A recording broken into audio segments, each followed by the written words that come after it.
prazer é te louvar, meu prazer é estar nos átrios do Senhor, meu prazer é viver na casa de Deus, onde flui o amor.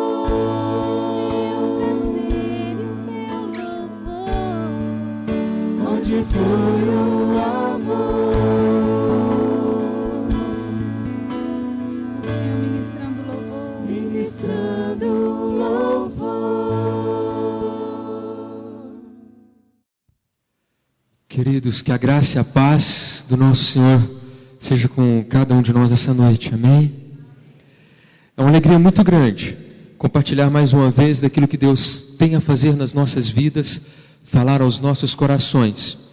E para isso eu gostaria de convidar você a abrir a palavra de Deus no livro de Jeremias, capítulo 29, para lermos juntos a partir do verso 4. Nós leremos no livro de Jeremias, capítulo 29, verso 4 ao verso 14.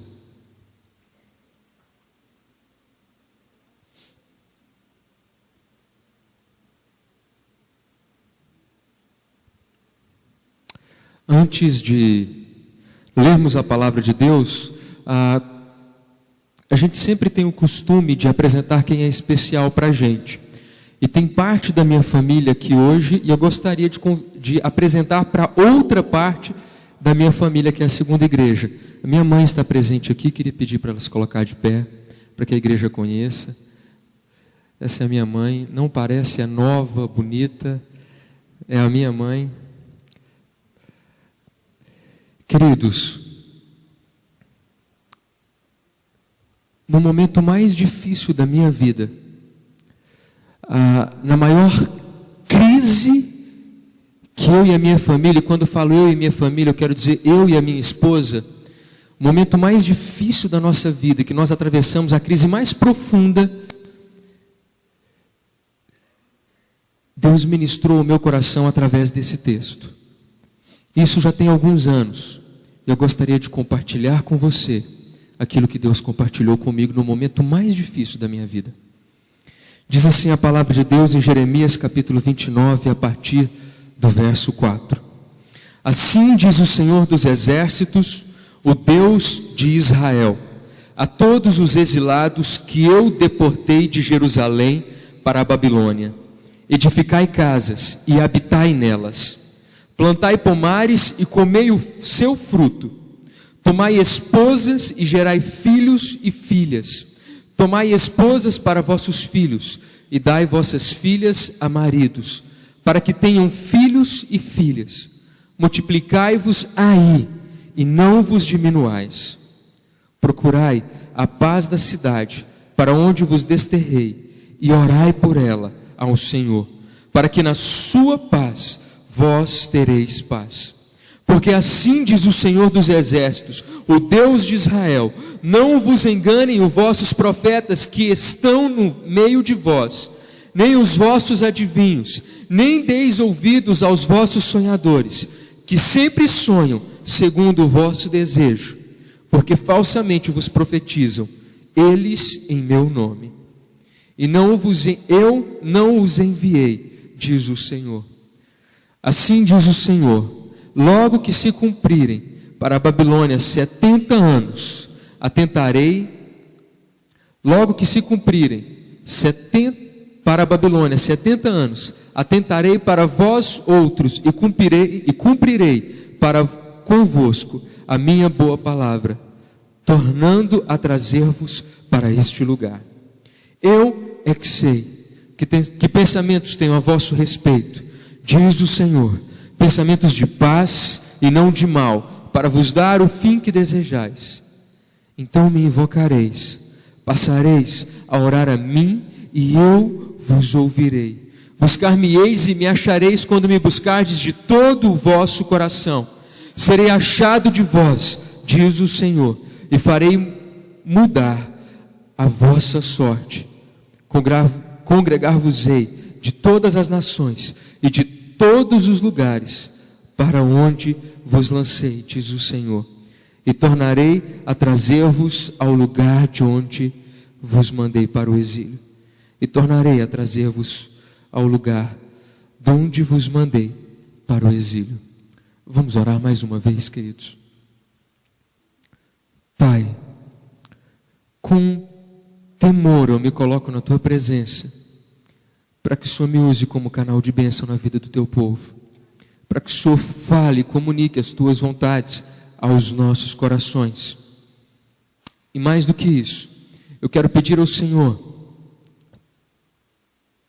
para que visite, para que possa estar, para que alcance aonde a voz dessa noite não pode ir e não pode alcançar.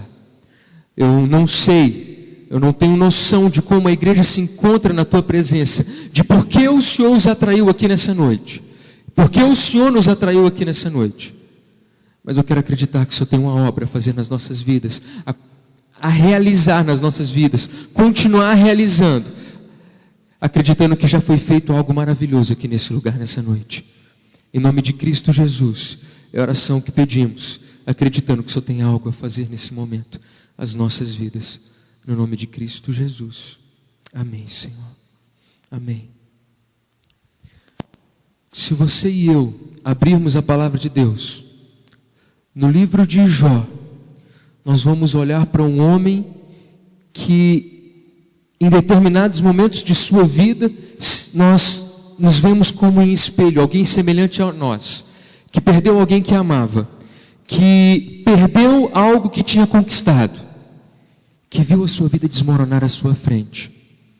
Se olharmos para o livro de Jó, para a história de Jó, nós podemos, em determinados momentos da história, de sua história, da história de Jó, assemelharmos as situações, a circunstância que ele enfrentou e que passou, também com as nossas circunstâncias e situações.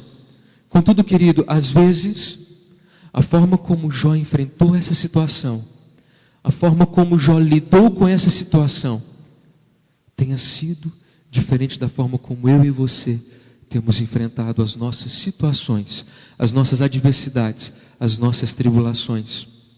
É comum, quando olhamos para um sonho destruído, quando olhamos para um lar desmoronando, quando olhamos para tudo à nossa volta que não está como nós gostaríamos que estivesse, é comum e é normal concentrarmos os nossos olhos, focarmos os nossos olhos para a situação, para a adversidade, para a tribulação, e colocarmos os nossos corações ali, naquele lugar, naquele momento, e questionarmos a Deus e muitas vezes reclamar daquilo que tem sido feito. Senhor, mas essa não é a vida que eu pedi. Não foi isso que eu tenho pedido ao Senhor. Não é isso que eu tenho pedido ao Senhor. Não é isso que eu tenho buscado no Senhor. Mas é isso que eu tenho recebido. Frases são comuns como: se eu tivesse esperado mais para poder casar, juntado mais dinheiro, preparado melhor, estruturado melhor para poder não enfrentar essas dificuldades. Se eu não tivesse vendido aquele carro naquele momento. Se eu não tivesse feito aquele empréstimo achando que iria solucionar mais rápido, abreviar a minha dor, o meu sufoco. Se as coisas tivessem sido diferentes. Se eu tivesse feito algo diferente. Se tivesse agido diferente, pensado diferente, buscado a realização de forma diferente.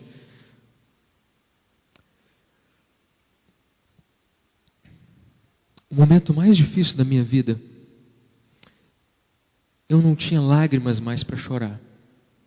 Eu não tinha forças para levantar da cadeira, do sofá.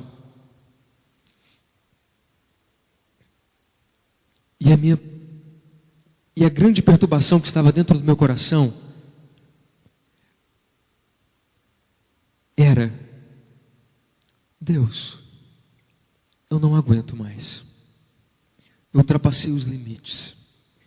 Daqui eu não consigo avançar mais. E a palavra de Deus diz: a mulher sábia edifica a sua casa. Edificar não é apenas arrumar a casa, mas é arrumar o que os olhos não conseguem enxergar, mas o coração pode sentir. E ela então ministrou o meu coração, falou ao meu coração, conversou comigo, dizendo: amor, aonde está o seu coração? Onde estão os seus olhos? Volta para Deus, os seus olhos, o seu coração. Eles estão na adversidade, na tribulação, e não é aí que não é aí que o nosso coração deve estar. Volta os teus olhos, o teu coração para Deus, amor. Volta. O Senhor não precisa dar nenhum favor a nós. E aí eu lembrei da palavra de Jó, que disse a sua mulher. A mulher de Jó disse para ele: Jó, chega, amaldiçoa o teu Deus e morre. Ninguém consegue passar por isso que você está passando. Amaldiçoa o teu Deus e morre. Dá fim a esse sofrimento. E ele disse a ela: mulher, estás louca? A frase dela foi bem diferente da minha mulher. E a minha situação era bem melhor do que a de Jó. Então, Jó diz à sua mulher: és louca? Se temos recebido durante toda a vida de Deus o que era bom, o que não merecíamos, por que não receber de Deus aquilo que merecemos? Não é assim que enfrentamos a vida. Não é assim que lidamos, desistindo, abandonando a fé, largando o amor de Deus e deixando as lágrimas impedir de ver o amor de Deus e a ação de Deus agindo sobre as nossas vidas. E nessa perspectiva, Jeremias escreve ao seu povo exilado na Babilônia. A Babilônia invadiu as casas, saqueou as casas, o templo de Israel, profanou o templo, levou cativo ou cativeiro o povo de Israel, fez com que o povo de Israel deixasse para trás tudo que amava, mães que foram separadas dos seus filhos, pais que foram separados dos seus filhos, das suas mulheres, famílias que foram dilaceradas, vidas que foram dilaceradas, separadas, que viram aquilo que eles sonhavam, o lugar que eles sonhavam distante, ficou para trás. Aqueles que foram levados cativos, eles foram levados prisioneiros, escravos contra a sua vontade.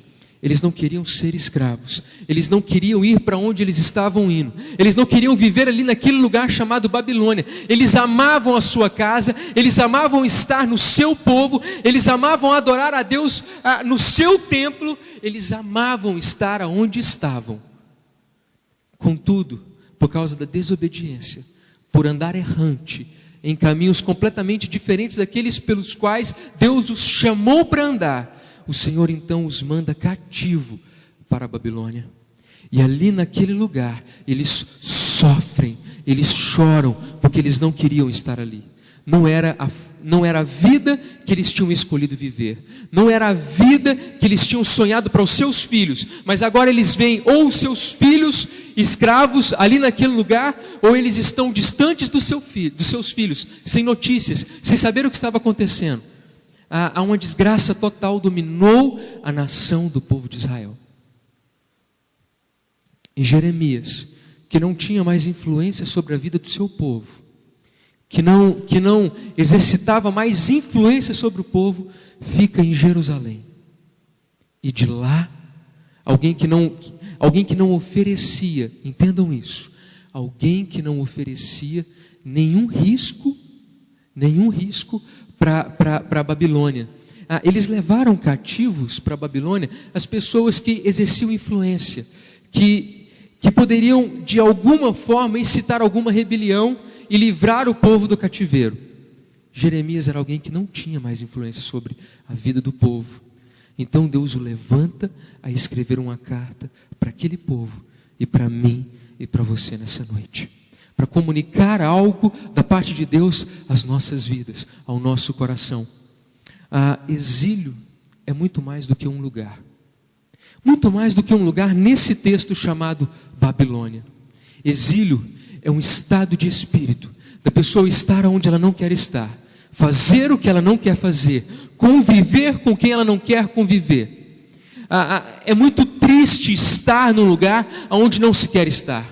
Independente se você é escravo, sujeitado a alguém, ou a uma nação, ou a um reinado, ou qualquer outra coisa. Estar onde não se quer estar é doído demais, é doloroso demais. Estar exilado, estar em cativeiro, é fazer o que você não quer fazer. Às vezes você trabalha numa área que você não quer trabalhar, com pessoas que você não quer trabalhar, estar em um ambiente que você não é o que você sonhou para a sua vida. Às vezes a sua família não é como você gostaria que ela fosse. Às vezes a igreja não é como você gostaria que ela fosse. Às vezes a sua vida, a nossa vida não é como gostaríamos que a nossa vida fosse. Não era assim que eu gostaria que as coisas fossem. O meu casamento não é aquilo que eu sonhei, aquilo que eu imaginei. O meu filho não é o que eu pedi para Deus. A minha nora não é o que eu pedi para Deus. A minha sogra não é o que eu pedi para Deus. As coisas não são, e a minha vida não é como eu desejei e como eu pedi a Deus.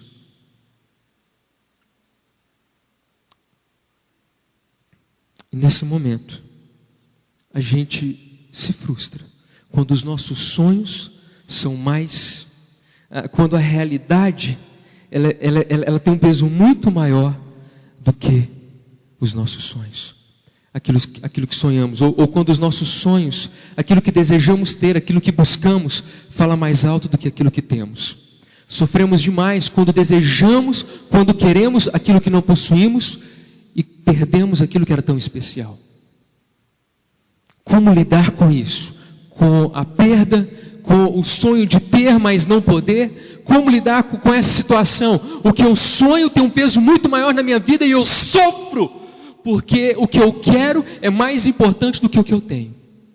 O que eu desejo é maior, é mais importante, tem muito mais relevância na minha vida do que aquilo que eu possuo.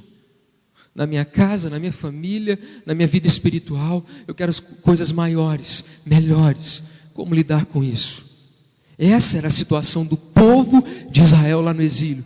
Eles queriam algo, eles desejavam algo, eles queriam uma mudança na sua vida, na sua família, na sua nação, uma mudança religiosa, uma mudança política, uma mudança social. Eles buscavam uma mudança, sonhavam com uma mudança. Só que eles ouviam um silêncio da parte de Deus. O que fazer quando os sonhos falam mais alto do que a realidade? Como confiar em Deus quando as circunstâncias são completamente contrárias e nos forçam a querer desistir, a deixar de lado, a dizer: estou cansado, não aguento mais. Versículos 5 e 7 nos ensinam que quando isso acontece nas nossas vidas, quando o que eu tenho não é suficiente para mim, quando o que eu sonho para a minha vida é mais importante do que aquilo que eu possuo, é necessário nós nos desfazermos dos nossos planos, daquilo que nos frustra, daquilo que nos tem causado decepção, desfazer dos nossos planos e organizar a nossa vida segundo a vontade de Deus. O texto nos diz: edificai casas. Talvez esse não seja o lugar de sua preferência, mas fazer o quê? Esse é um lugar que Deus escolheu para que vocês estivessem. É aqui que vocês devem estar. Se tudo que vocês fizerem consistir em ficar sentados, de braços cruzados, que grande e miserável serão as vossas vidas. O exílio não foi sua escolha, mas sim o destino que lhes foi concedido. Esse foi o lugar que lhes foi concedido. Por isso, edificai casas, construir história. Independente se a vida é como você sonha ou não, não entregue os pontos. Edificai casa, construir uma história. Não deixe de sonhar aonde você está, vivendo na condição em que você está vivendo. Porque o que Deus tem a fazer, o que Deus tem a falar, a realizar, é maior do que qualquer coisa que possa sobressair na sua vida, na minha vida. Assim diz a palavra de Deus ao povo que está exilado, vivendo numa situação aprisionado a uma circunstância, a uma realidade diferente da que eles têm sonhado, e que não é pecado sonhar. Não é pecado sonhar com uma vida melhor, com uma família mais estruturada, vivendo na palavra de Deus, embasada na palavra de Deus, em ver filhos servindo a Deus, em ver uma família servindo a Deus, uma igreja melhor, uma casa melhor, um trabalho melhor, uma nação melhor.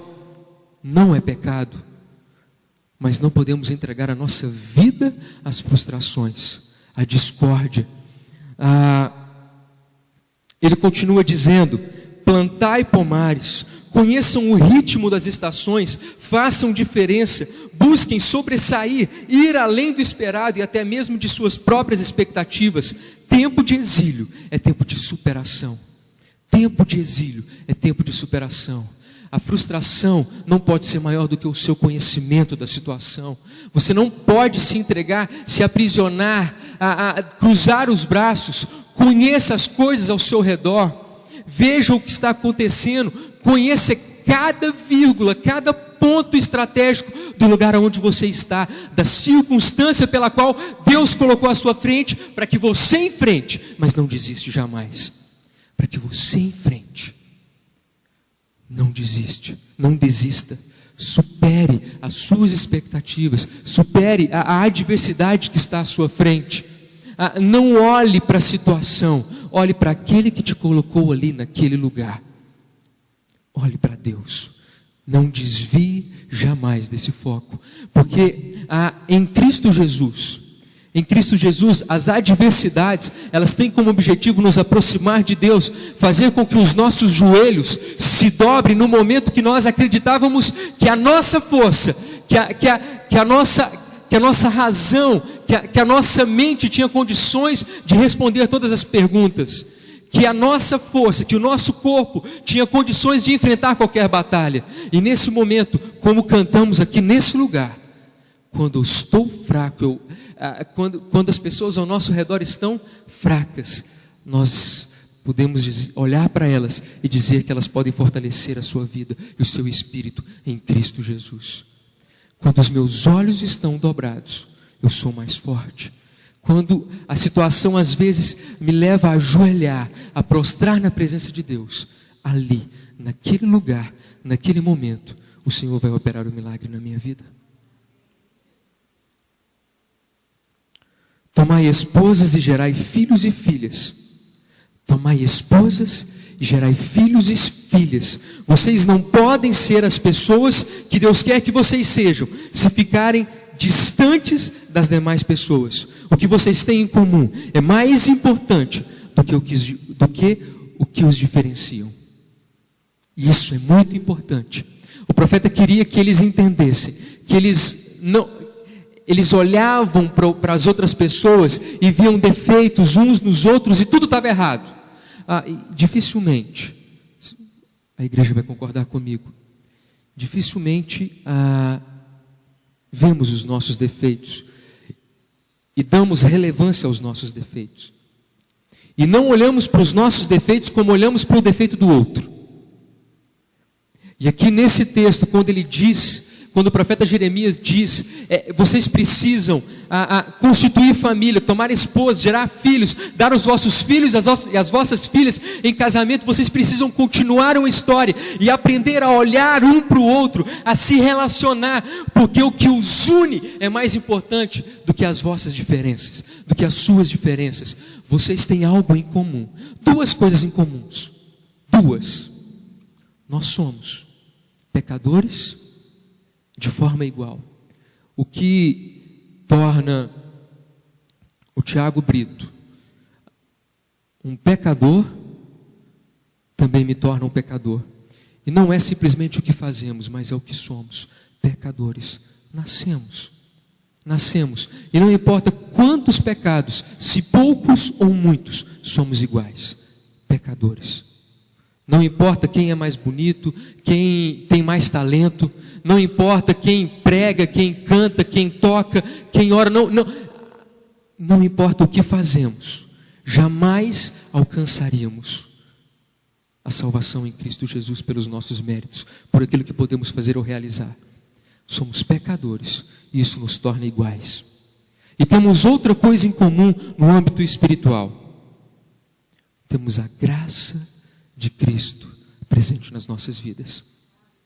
É o que nos une, é o que nos torna iguais, é o que nos torna irmãos em Cristo Jesus.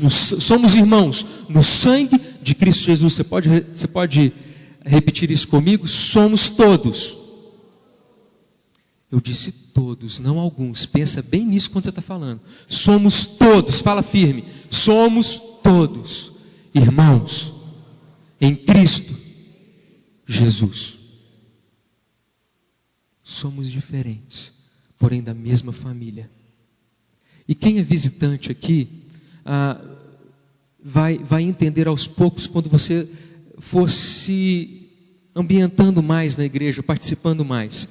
Essa igreja tem os defeitos de todas as igrejas. Todas as igrejas, essa igreja tem os mesmos defeitos. Só que essa igreja tem uma qualidade que poucas igrejas têm. E eu posso dizer isso porque eu vejo isso na vida dos irmãos. Essa igreja sabe amar, como poucas igrejas sabem.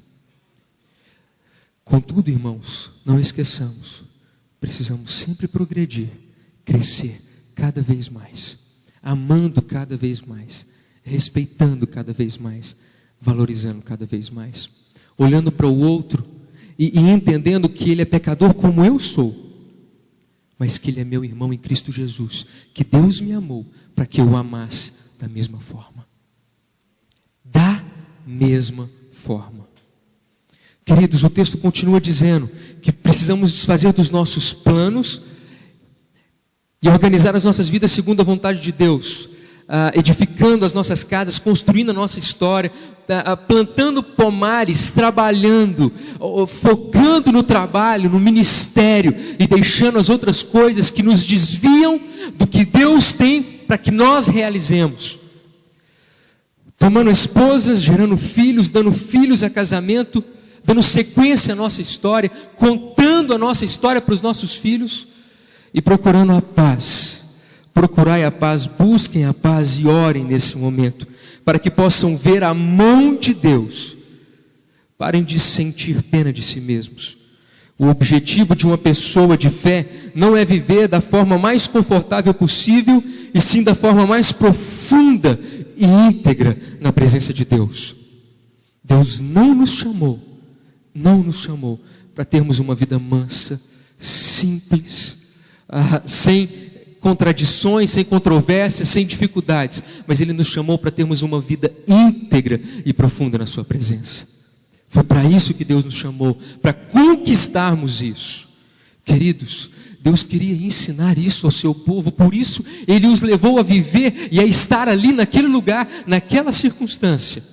Eu não sei, na verdade eu sei, porque Deus nos leva a determinados lugares e a enfrentar determinadas circunstâncias, para que na profundidade do relacionamento que criamos então, nesses momentos, Ele possa operar milagres nas nossas vidas, possamos ver o sobrenatural agindo nas nossas vidas, como diz o tema da nossa igreja, vivendo a presença, o poder e os propósitos de Deus como irmãos em Cristo Jesus. Para isso, e para que pessoas que não conhecem a Deus e que conhecem a Deus, vejam a boa mão do Senhor agindo nas nossas vidas. Mas o texto continua, mostrando para nós outras verdades. Diz para nós que quando os sonhos falam mais alto, nós precisamos reorganizar a nossa vida, os nossos sonhos, olhar a nossa vida como Deus olha para ela, ou o que Deus quer que vejamos na nossa vida, vislumbremos nas nossas vidas, porque às vezes os nossos sonhos, os nossos planos são muito egoístas e muito diferentes daquilo que Deus tem para nós. Ele quer então que reorganizemos a nossa vida segundo a sua vontade e que demos ouvido. E essa parte é interessante.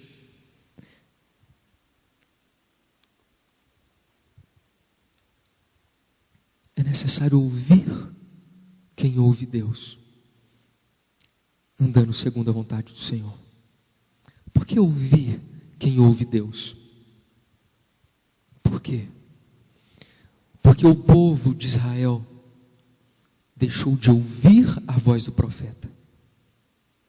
Eles se reuniam para cultuar a Deus, para os sacrifícios, mas o seu coração, o coração do povo de Israel não estava ali naquele momento, naquele lugar, aberto para que Deus trabalhasse em seus corações.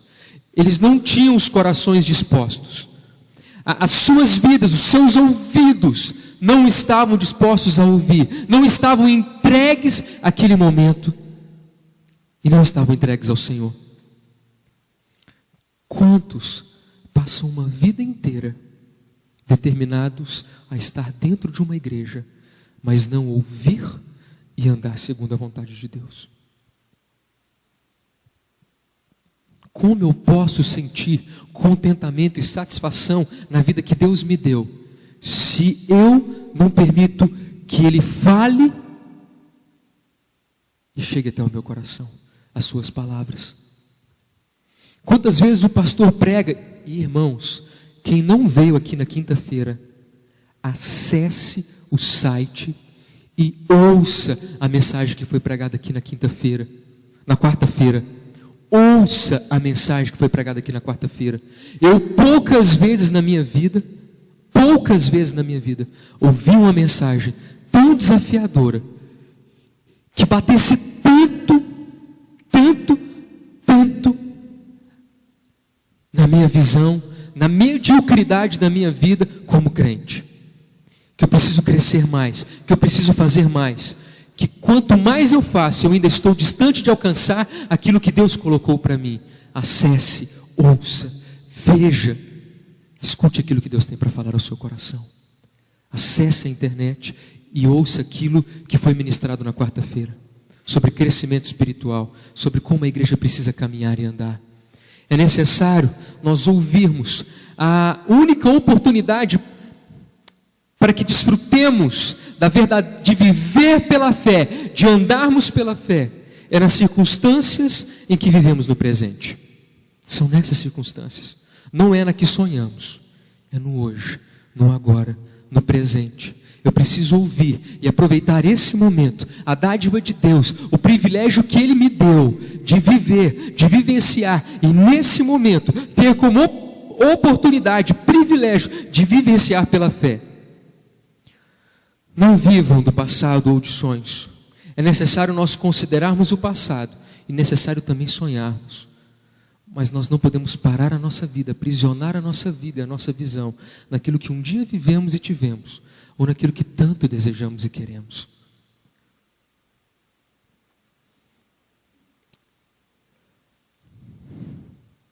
É necessário nós aproveitarmos intensamente em Deus o presente, no lugar que estamos, na nossa casa, na nossa igreja, no nosso trabalho, no nosso lazer, em todos os lugares. No lugar que Deus nos enviou para estar, no lugar que Deus nos colocou, é necessário vivermos a presença de Deus intensamente. Ouvir a voz de Deus, andar segundo a sua vontade intensamente em todos os lugares, fazendo a vontade de Deus aonde eu não gostaria de estar, vivendo com quem eu não gostaria de viver, acreditando que Deus está comigo. Viver no exílio nos força a tomar uma decisão. Concentrar minha energia e minha atenção em tudo que está errado à minha volta, ou concentrar minhas energias para viver da melhor forma possível.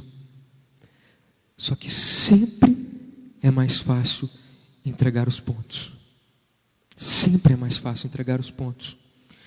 E você pode dizer: como você pode esperar que eu me entregue de corpo e alma a algo que eu não aprecio? Como você pode acreditar que eu vá me entregar a algo que eu não vejo futuro, em um lugar que eu não vejo futuro? Isso é hipocrisia. Que sentido há em assumir riscos e fadigar-me entre pessoas que nem mesmo gosto, em um lugar que não vejo futuro? pode ser essa decisão. Ou então, podemos dizer: eu farei o melhor que posso com o que tenho em minhas mãos. Muito mais importante do que o clima, os vizinhos deste lugar, muito mais importante do que o que eu penso da igreja ou como as coisas são, muito mais importante do que as coisas que estão ao meu redor, muito mais importante do que como eu vejo a vida, é o fato de Deus estar presente aqui neste lugar, acompanhando a minha vida, trabalhando a meu favor. Mais importante do que qualquer outra coisa é aquilo que Deus pode fazer na nossa vida. Isso nos arremete a lembrar de alguns textos como Isaías 55:8, que diz: porque os meus pensamentos não são os vossos pensamentos. Ou então o coração do homem pode fazer planos, mas a resposta certa vem dos lábios do Senhor.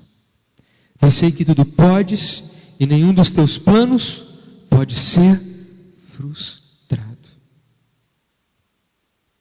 Nós dizemos isso quando temos a coragem de desfazer dos nossos sonhos, dos nossos projetos, dos nossos planos, deixando Deus trabalhar, Deus realizar, Deus me mostrar o futuro, acreditando que Ele sabe o que é melhor para mim. E é assim que termina, é assim que podemos concluir com o versículo 11, que diz: eu é que sei que pensamentos tenho a vosso respeito, diz o Senhor, pensamentos de paz e não de mal, para vos dar o fim que desejais. Para vos dar o fim que desejais. Quando o que eu sonho, quando o que eu desejo é mais importante do que aquilo que eu possuo, e há uma frustração, uma decepção muito grande no meu coração, eu preciso organizar a minha vida segundo a vontade de Deus, desfazer dos meus planos, dar ouvido à voz de Deus e andar conforme a sua vontade, acreditando que Ele sabe o que é melhor para mim, e descansar no projeto futuro que Deus tem para as nossas vidas. E esse é o mais difícil, descansar no projeto futuro que Deus tem para as nossas vidas, acreditando que Ele é que sabe o que é melhor para cada um de nós, e que Ele vai nos levar ao lugar e àquilo que tanto desejamos, trabalhando em nossas vidas, lapidando as nossas vidas. Na verdade, descansarmos do que Deus tem preparado para nós é algo que foi exercitado por muitos homens, como um que eu pude falar para a mocidade, chamado Moisés. Moisés foi um homem que soube descansar durante 40 anos, peregrinando pelo deserto, acreditando que um dia os seus olhos veriam a terra prometida por Deus. Ele andou, ele peregrinou, e durante todos os momentos, durante todas as adversidades, ele viu a boa mão do Senhor acompanhando no meio da adversidade, da controvérsia. Ele dizia: Deus vai nos tirar do Egito. Ele dizia isso para o povo custava acreditar. E num determinado momento, Faraó então diz: Moisés, tira o povo daqui. Eu não quero ver esse povo mais. E o povo então é libertado, como Moisés tinha prometido, como promessa de Deus ao povo. Em um curto tempo, eles se deparam com uma frustração terrível. O mar, não havia lugar para ir para a direita nem para a esquerda, eles só poderiam voltar. Então as palavras são: foi para isso que você nos trouxe, Moisés? Para morrermos aqui, ou então voltarmos a ser escravos? Era melhor ter continuado lá do que enfrentar essa situação. Então Moisés não joga o cajado, não desiste naquele momento. Ele ora, ele se dispõe a ouvir aquilo que Deus tinha a dizer naquele momento. No seu coração ele acreditava que Deus não os levou ali para perecerem naquele lugar. Como Deus não nos leva a estarmos nos lugares que estamos, nos lugares que frequentamos, estar com as pessoas que estamos, por acaso. E ali Deus abriu o mar e o povo atravessou. E teve outras experiências. Outros homens como Isaías, que pregou uma vida inteira, que anunciou uma vida inteira, acreditando que o povo viveria dias melhores. Que o sonho que Deus tinha colocado para ele, de um povo, abra os seus ouvidos. O que foi implantado no coração de Jeremias não era a riqueza de seu povo, mas um povo que vivia de forma íntegra e profunda na presença de Deus. E ele sabia que, vivendo de forma íntegra e profunda, o povo se escaparia daquela situação, sairia daquela situação.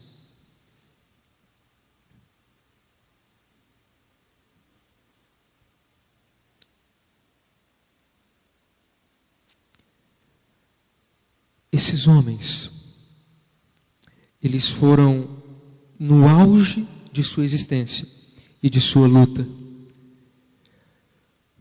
levados ao centro da vontade de Deus.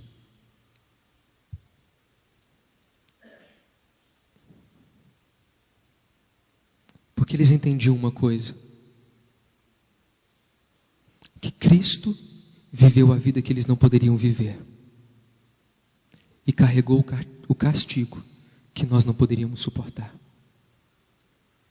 Eles entenderam isso. E essa verdade os levou a viver em todas as situações de sua vida de forma íntegra. De forma íntegra.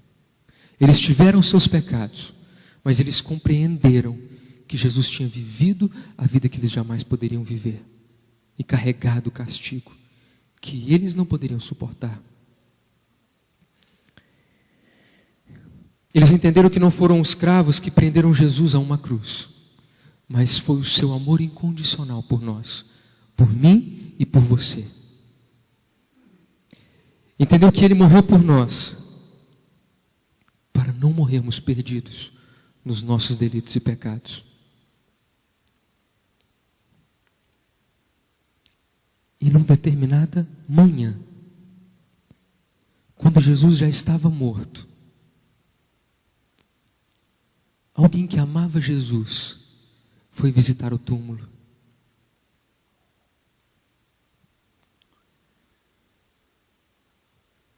E antes que essa pessoa pudesse chegar até o túmulo, o próprio Jesus faz uma pergunta para ela: quem você está procurando? Quem você está procurando? Jesus já havia morrido e visto a incredulidade daqueles que o seguiam, que não acreditavam que Ele iria ressuscitar, tinham esquecido disso. E quando foi falado que Ele iria ressuscitar para selar a nossa salvação, eles foram conferir se era verdade.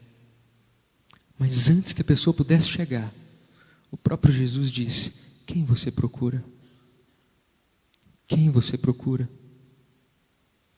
Nas nossas lutas, nas nossas provações, nas adversidades da nossa vida, às vezes temos procurado soluções, recorremos pessoas, desistimos da igreja, desistimos da família, desistimos do projeto que Deus tem para a nossa vida, sendo que tudo isso foi levantado, tudo isso foi colocado para que Deus pudesse operar através das nossas vidas.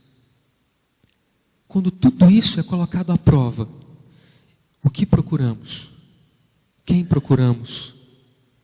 Como lidamos com a vida?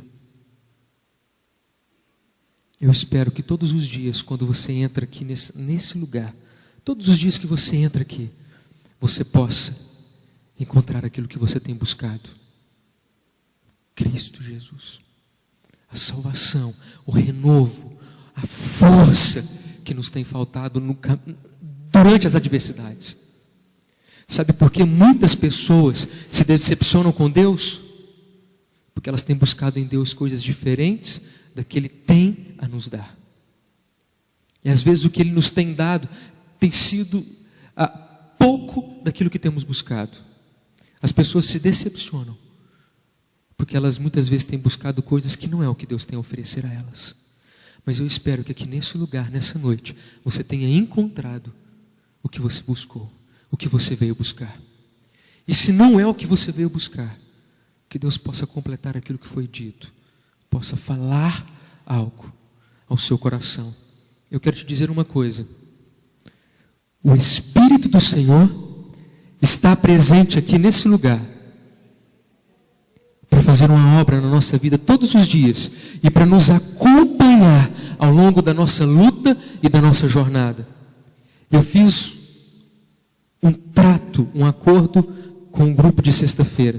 Eles estão aqui e vocês vão vir à frente como profetas de Deus para juntos cantarmos que o Espírito de Deus conhece a minha luta, a minha adversidade, e que Deus me envia a estar em diversos lugares para que eu mude, ou para que Ele molde a minha vida e para que eu tenha condições de mudar a realidade ao meu redor.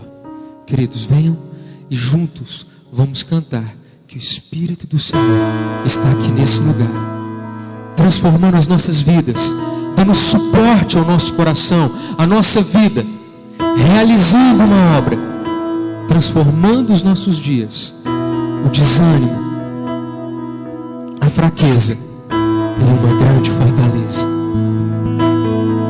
sendo o Espírito de Deus o grande responsável para nos colocar de pé no momento em que estamos prostrados. No momento em que estamos prostrados. O Senhor está presente para consolar. É Deus com a gente exalando vida, forças para caminhar. Coloque-se de pé e dê a mão para quem está do seu lado. O Espírito do Senhor está presente para consolar. É Deus com a gente exalando vida, forças para caminhar. Ele nos ungiu para pregar libertação e quebrar cadeias, para restaurar os corações e anunciar o ano aceitável do Senhor, a fim de que se chamem, a fim de que se chamem, a fim de que se chamem carvalhos de justiça. Deus quer nos libertar da visão medíocre que às vezes tem dominado as nossas vidas e a nossa espiritualidade. O Senhor quer quebrar o pecado que tem aprisionado os nossos corações, nos libertar, curar as nossas feridas, enviar o Espírito Santo de Deus para tratar, para movimentar ao nosso redor e tratar a nossa visão, a nossa vida como família e como corpo de Cristo. Do Senhor, Ele está presente para consolar. É Deus com a gente exalando vidas, forças para caminhar. O Espírito do Senhor está presente para consolar. É Deus com a gente exalando vida, forças para caminhar.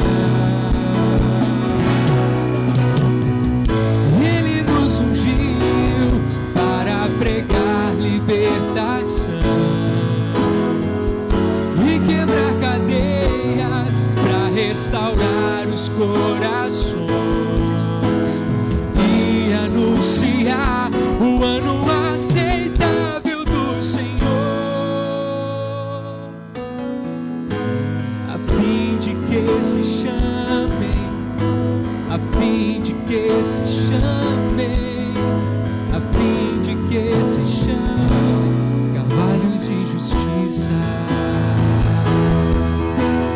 a fim de que se chamem, a fim de que se chamem, a fim de que se chamem carvalhos de justiça.